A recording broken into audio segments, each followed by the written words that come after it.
Well, we're at your home track, buddy. Yeah, that's usually not a good thing, though.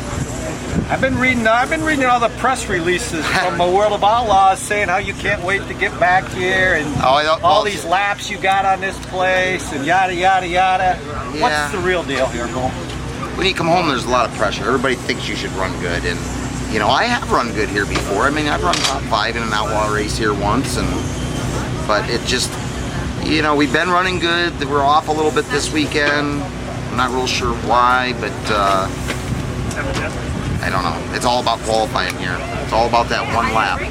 So your experience at the racetrack is different when you're at Erie than when you're in East Jesus, Nebraska, right? Well, nobody expects me to run good out west.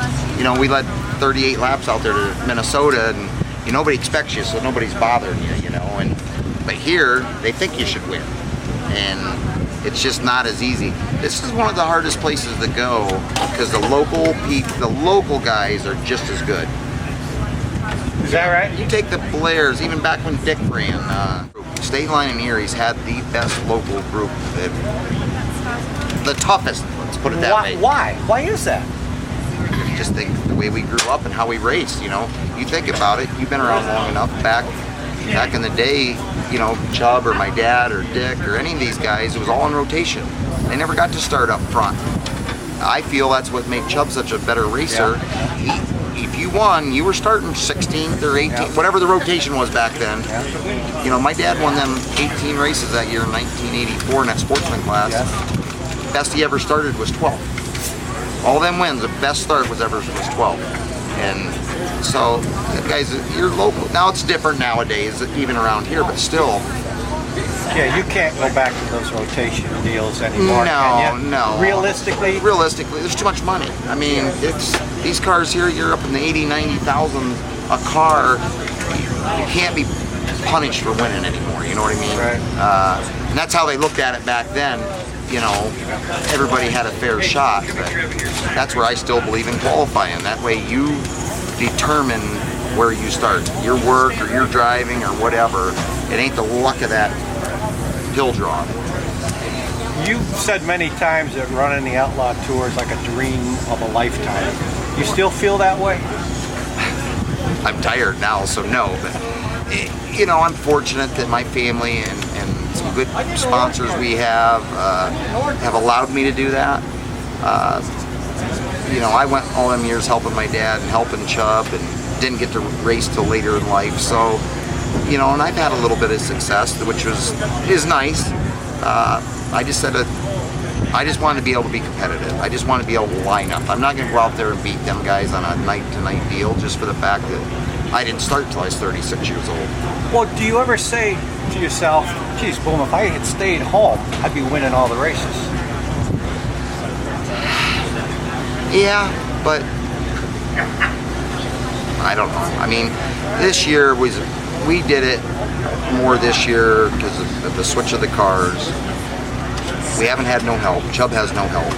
So we did it mainly, I mean, yeah, not that I didn't want to do it, but if Chubb would have had some help, I might not have done it this year. I always said I wanted to do it once, and last year I fulfilled that. But, you know, we started off pretty good, and it's made it easier for me and Chubb just with this new car because we're both together. So I did it mainly more for him than I did me, but you know, it's still rewarding to go out there and compete against them guys. So we can say maybe you're getting near the end of your touring? Is that fair to say? Oh, it's definitely fair to say because I have grandchildren now. Yeah, I know. And I'm not going to miss them. So, yeah, it's definitely year or two left. That's about it. I won't be Chubb. I got a business to run. I got grandchildren. I won't be him. But when you quit touring, you'll still race. Also, yes. Okay. At a more moderate schedule, not the grindstone. Because really, to me, it's like running another business. I've got, not only do I think my brother is taking a lot of responsibility from me, but I have a trucking business to run at home. But really, the money that's involved in this, you got to treat this like a business. Who should we expect to finish up near the front tonight, Boom? Hope it'd be me. Besides you, of course, and besides Chubb. That Josh Richards is awful tough right now. I think he's the car to beat. Clanton's been good. Clanton was here last week, you know, running. You can't count out Max.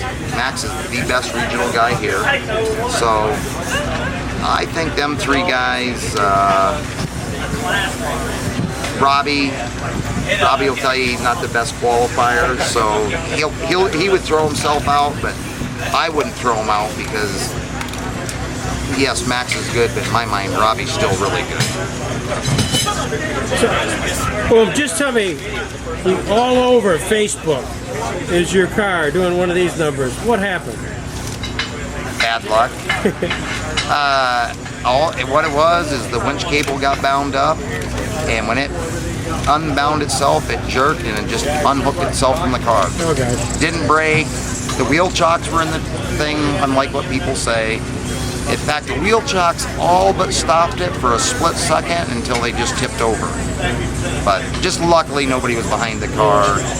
But it's just a freak deal. It wasn't somebody messing around, it's just a freak deal. But that won't happen again. There's a safety strap on there now.